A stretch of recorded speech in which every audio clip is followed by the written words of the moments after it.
Amma ayyantafi'al mayyitu bi'amali ghairihi falaysa mamnu'an. Adapun mendapatkan manfaat si mayit dari amal selainnya, falaysa mamnu'an, bukanlah hal yang terlarang. Bidalili annal mayyita, dengan dalil bahwa si mayit yantafi'u bi du'a'i ghairihi, mendapatkan manfaat karena doa selainnya, mendapatkan manfaat dengan doa dari selainnya. Ketika kita mendoakan si mayit, dia mendapatkan manfaat. Was sadaqati anhu, dan sedekah atas namanya. Kamu bersedekah, apa kamu niatkan? Saya niatkan sedekah ini untuk si mayit, pahalanya untuk si mayit, sampai kepada dia. Walau min ghairi waladihi, walaupun dari selain anaknya. Wa fakadzalika, begitu juga yantafi'ul mayyitu bi du'a'i qari'il Qur'an. Begitu juga mendapatkan manfaat si mayit dari doa orang yang membaca Al-Quran. Dari doa orang yang membaca Al-Quran. Idza qala, apabila dia berkata, maksudnya apabila orang yang membaca Al-Quran ini berkata, Allahumma awsil, ya Allah sampaikanlah sawaba ma qara'tuhu, pahala dari apa yang telah aku baca, ila fulan, kepada si fulan, biiznillah, dengan izin Allah Subhanahu wa taala. Ini namanya doa isal. Dan perlu kita ketahui juga, ini dalil yang akan datang, ini dalil tentang orang yang mati pun bisa memberikan manfaat kepada orang hidup. Bukan kita saja yang hidup ini bisa memberikan manfaat kepada si mayit.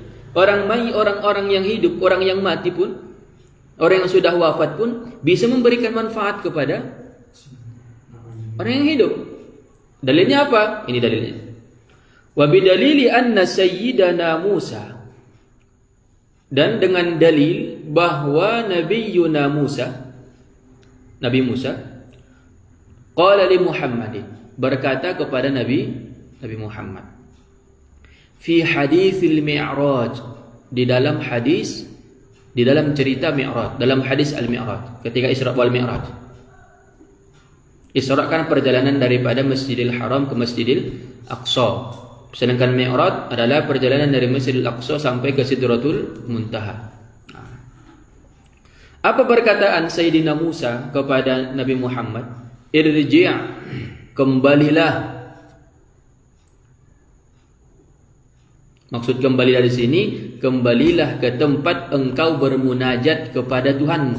Bukan maksudnya perkataan Nabi Musa ini mengatakan kembalilah kepada Tuhanmu. Tidak, Tuhan tidak bertempat. Jadi kalau ada nanti di kitab Dardir disebutkan irji' ila rabbika, maksudnya apa?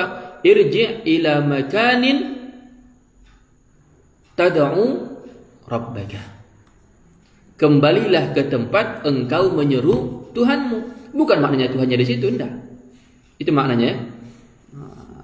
Karena biasanya di kitab Dardir dia tidak menjelaskan makna irji' ila rabbika, sehingga dipahami bahwa Tuhan itu seolah-olah berada di atas langit ketujuh. Enggak. Irji' ila rabbika, enggak.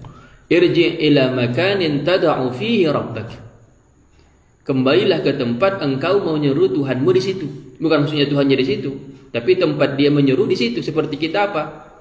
Menyeru, meminta kepada Allah di mana? Di masjid. Bukan maksudnya masjid itu tempatnya Tuhan. Bisa dipahami kan? Irji', kembalilah. Fas'al rabbaka takhfifa, mintalah kepada Tuhanmu keringanan.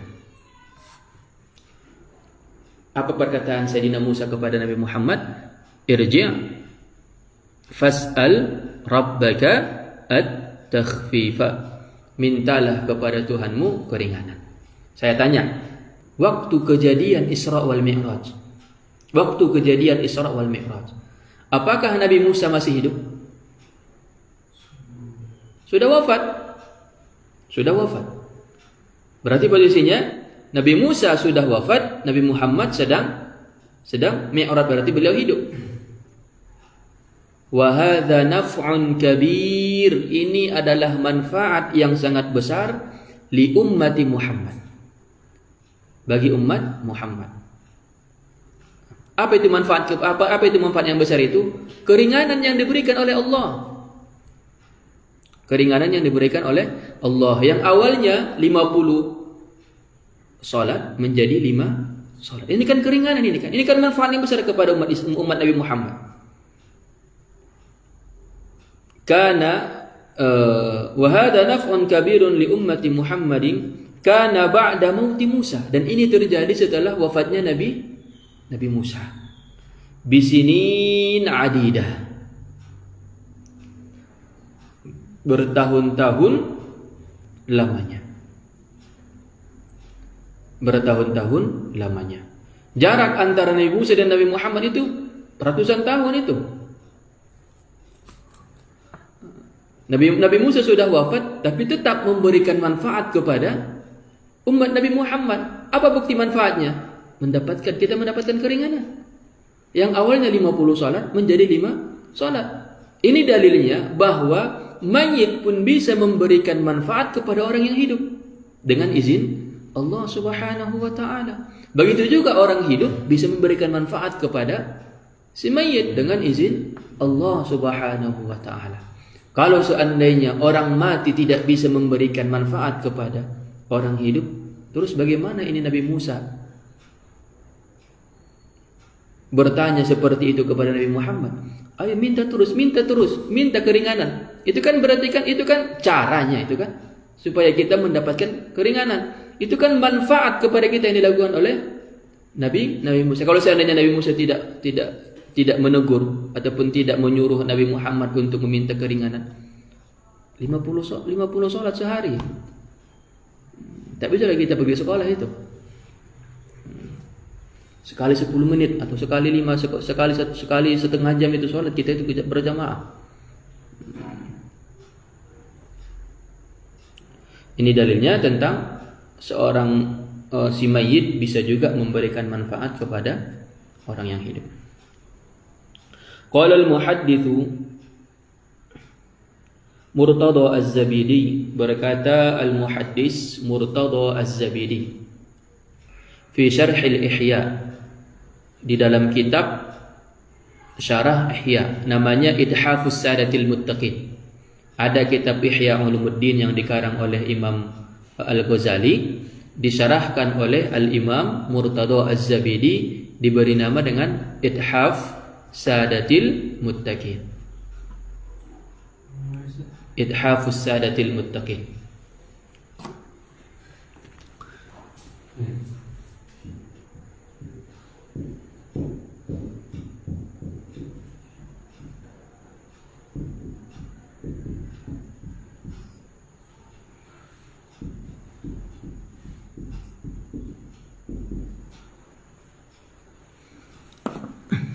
Itu nama kitabnya.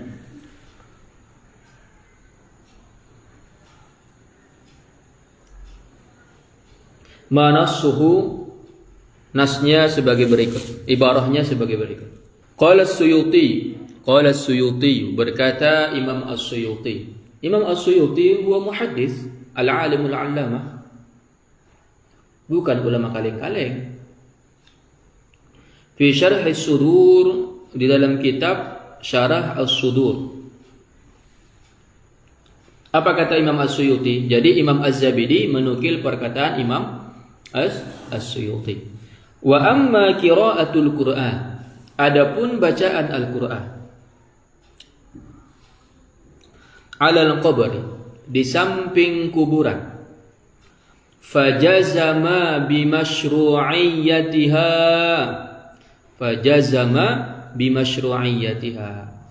telah ditetapkan anjuran disyariatkannya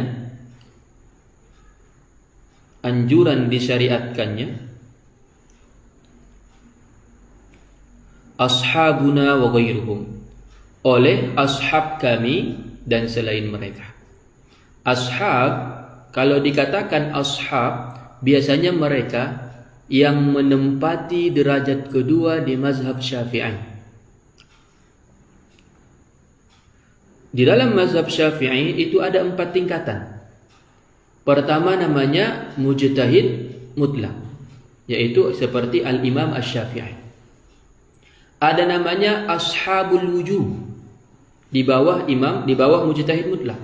Seperti siapa? Seperti Al-Imam Al-Ghazali. Seperti siapa lagi? Seperti Imam Zakaria Al-Ansari. Seperti siapa lagi? Seperti misalkan Tajuddin As-Subuki. Mereka itu ashabul wujuh. Mereka persis di bawah imam mazhab. Lalu di bawah ashabul wujuh ada namanya ashabut tarjih. Ini seperti siapa? Kan Nawawi, Kabni Hajar Al-Haytami misalkan, atau Ar-Ramli misalkan, Imam Ramli. Mereka itu derajat daripada ashabut tarjih. Lalu paling rendah, tapi ini kalau dibanding kita ini jauh di atas kita ini. Mereka aja dikatakan paling rendah, itu namanya ashabun naqalah. Ashabun naqalah. Oh, ini seperti Kabni Hajar Al-Haytami. Ashabun naqalah. Tapi ini jauh di atas kita. Cuman tingkatan dalam mazhab Syafi'i seperti itu. Jadi ketika dikatakan fajazama bimasyru'iyyatiha ashabuna, ashabuna siapa di sini? Siapa? Apa tadi? Ashabul wujuh. Berarti dianjurkan syariatnya, maksudnya diperbolehkan melakukan hal yang demikian itu telah ditetapkan oleh orang-orang yang mereka berada persis di bawah Imam Syafi'i. Seperti siapa? Zakaria Al-Ansari, Imam Al-Ghazali, siapa lagi? Imam Tajuddin As-Subuki atau Taqiyuddin As-Subuki. Mereka itu ashabul wujuh, dan banyak lagi ulama-ulama lainnya. Ada yang tertinggal debitnya? Insyaallah pertemuan selanjutnya tentang ihtifal bi Maulidin Nabi. Ini penting. Apa dalil tentang kebolehan Maulid Nabi? Biasanya orang Wahabi selalu mengatakan kullu bid'atin dhalalah wa kullu dhalalatin finnar. Bagaimana cara kita membantahnya? Dengan hadis Muslim juga. Kullu bid'atin dhalalah juga hadis Muslim.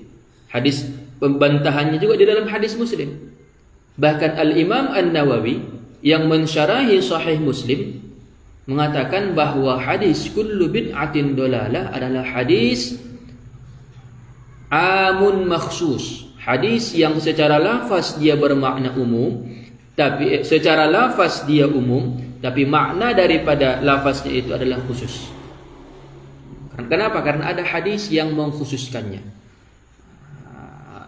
Dan di awal telah kita singgung, at-takhsisu wat-ta'mim yahtaju ila dalil. Mengkhususkan suatu nas ataupun mengumumkan suatu nas butuh kepada dalil. Tidak sembarangan, tidak saya nak jidat dia. Oh, ini menurut saya kira-kira ini umum ini. Ini khusus, tidak bisa seperti itu. Imam An-Nawawi juga ketika mentakhsis hadis kullu bid'atin dhalalah, beliau punya dalil. Apa dalilnya? Man sanna fil Islam sunnatan hasanatan. Baru nanti orang Wahabi akan mengatakan, oh, tidak bisa kita mentakhsis hadis itu dengan hadis kullu bid'atin dhalalah dengan hadis man sanna. Kenapa? Karena asbabul wurud daripada hadis man sanna itu adalah bercerita tentang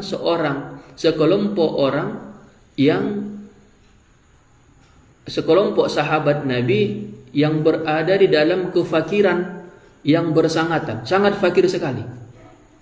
Mereka tidak menemukan lagi makanan dan pakaian untuk mereka pergunakan, untuk mereka makan. Sehingga baginda Nabi menganjurkan kepada setiap orang untuk berlomba-lomba membantu mereka. Itu asbabul wurud hadis ini. Tidak berkaitan dengan melakukan hal-hal baru, kata mereka. Maka apa bantahan kita? Di dalam ilmu mustalah disebutkan al-ibratu bi'umumil lafzi la bi khususis sabab. Tolak ukur mempergunakan dalil itu terlihat daripada lafaznya. Itu dilihat daripada lafaznya, bukan dilihat daripada asbabul wurudnya. Itu nanti kita bahas di pertemuan selanjutnya. Ada pertanyaan? Tidak ada. Paham kan Ibrahim?